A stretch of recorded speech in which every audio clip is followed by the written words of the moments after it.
I love helping people. I love problem solving, just like other HR people. And you can't do that in an island by yourself.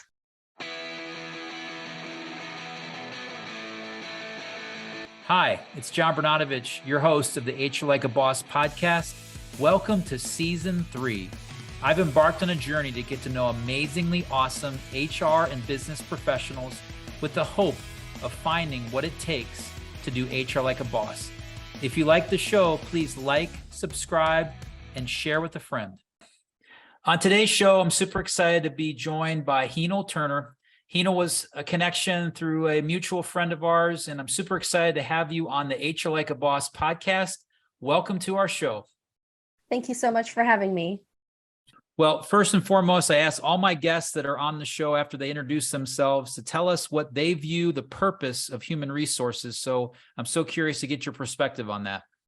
Yeah, actually, it's funny that you asked that, because that was a question that was asked to me at my first job interview for an HR role. And I said to who ended up being the owner's son, I said, look, my purpose here is to keep you happy, which means keeping the employees happy. So I've smiled on everyone's faces. That means we're doing the right thing.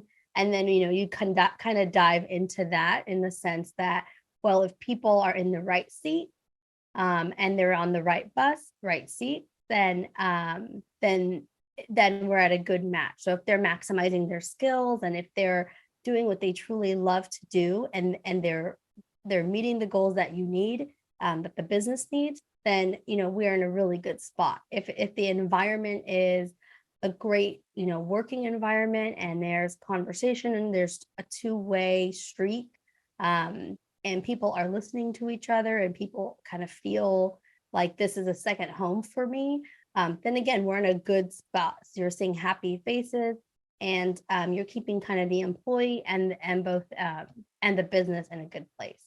So what are some ways that you can share some tips and tricks to our listeners about how they can attract that top level talent that you call 5-star?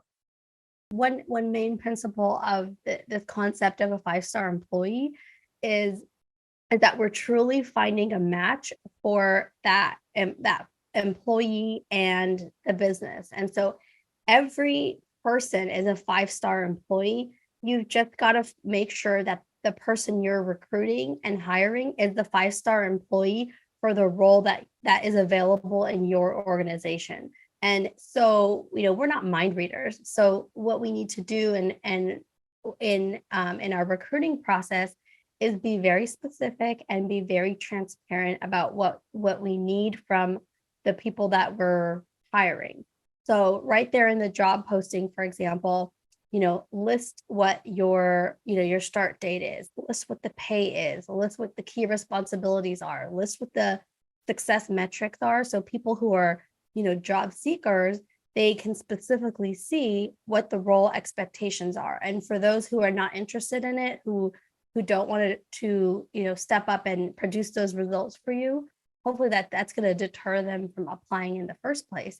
So one big tip and one big thing that you can do as a business owner is be very specific and transparent in your recruitment process, so that you're attracting the right people. And so 5-star employees, they want to be held accountable. They share the core values of the business owner, right? So these 5-star employees are out there. You just have to make sure you're doing what you can to attract them into your organization. One of the things you commented on that I'm just curious of your perspective on is what happens when you get the reverse. You put out all the data you share, you get the details about the job, performance expectations, the pay, the location, the on-site, hybrid, virtual, et cetera. And then you get candidates that are not qualified for the role, meaning that they're not overqualified. They don't have applicable experience in that area, but they see your job posting. I know a lot of HR professionals mentioned to me that it's not so much that we're missing out on quality candidates at times. It's the noise that you hear of candidates that don't fit that job, that are just searching. They're seeking a role for them that maybe is a step up or an advancement level. So I'm just curious, how do you handle that for your clients, or what strategies or recommendations do you make? Yeah, so one strategy that we recommend is to implement a skills test, right? So a lot of there's a big difference between, saying that you're going to do something and actually being able to do it. So you come across a lot of serial, interviewers, as I say, who are just fantastic interviewers who can say this, and that, and just be the best at it, and you just love them.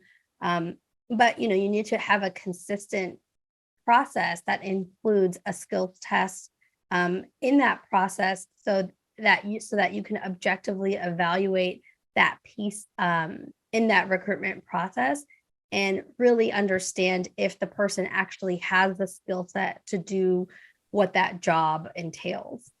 One of the most important things I think that has helped me in my professional career is my willingness and love for building out my network and going about it in a way that's intentional about being a go-giver, one that gives more than he's looking to receive. That's been something I've learned over the years. And I'm curious why you think it's so important for HR professionals to network.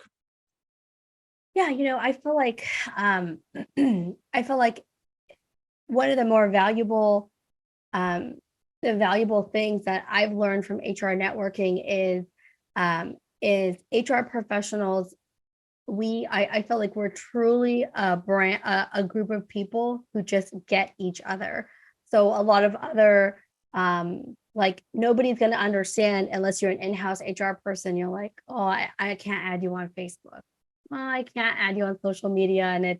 But when we network with each other, we form our kind of own community. And then that community itself is such a good resource. So like, if I'm researching an area and I haven't come across it, or I need a second opinion, and we kind of operate in a gray area sometimes. And so having that other person to reach out to and collaborate with is extremely helpful.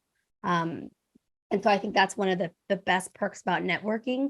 And the second being, like, it's like, how else are you going to advance and learn more if you don't network and meet other people, right? In the HR profession or elsewhere in a different profession. So super helpful to kind of always be growing and learning and helping where you can. So like, I love helping people. I love problem solving, just like other HR people.